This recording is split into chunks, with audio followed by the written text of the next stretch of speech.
Yes, कोई भी paper बिल्कुल लीनियंट कभी नहीं सेट करूंगा, इस बात की मेरी गारंटी है। जो मार्केट में चल रहा है, जैसा जेई वाले पूछ रहे हैं मैथ्स का, वैसा ही पेपर सेट करूंगा भाई। तुम्हें खुश करने के लिए, तुम्हारे नंबर लाने के लिए हल्का पेपर सेट कर दूं? नहीं। और मैं ऐसा नहीं बोल रहा हूं कि जिन चैप्टर्स में या जिन सब्जेक्ट्स में आपके नंबर आ रहे हैं उनका पेपर हल्का है।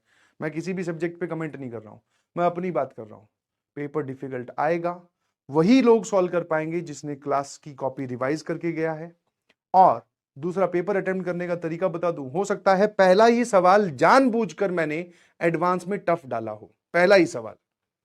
उसके बाद में 7वां 8वां 9वां हो सकता है सवाल आसान हो, बट आपने सोचा कि मैंने 3 महीने से रिगुलस मेहनत की है, मैं तो 2 साल पहले भी पढ़ चुका हूं, मैंने ये चैप्टर तो बहुत अच्छे से स्ट्रॉन्ग कर लिया है, अब इस चैप्टर का सवाल तो मैं सॉल्व कर भी दूंगा।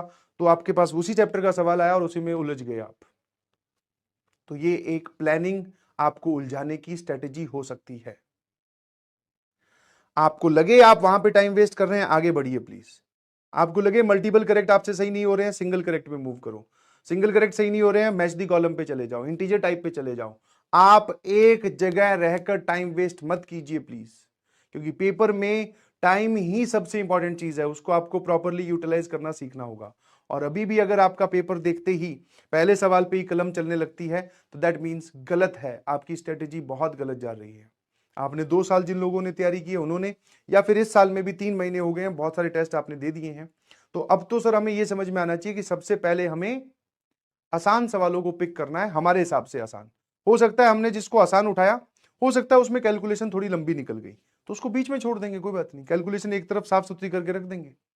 पहले हम वही क्वेश्चन सॉल्व करेंगे जो आसान होंगे, और यही धीरे धीरे स्ट्रेटेजी आपकी काम आएगी बेटा जेई एडवांस में, और कोई काम नहीं आती है। और एडवांस वाले पेपर में सर मेंस की तरह मैक्सिमम क्वेश्चंस नहीं सॉल्व करने होते हैं, जो करो सटीक करो, बिकॉज पेपर टफ है, सबके लिए टफ है, सब उसी चीज से गुजर रहे होंगे। अब उसमें से सबको पीछे वो छोड़ देगा, सबको पीछे वो इंसान छोड़ देगा जिसने बाकी लोगों से सवाल ज्यादा सही किए।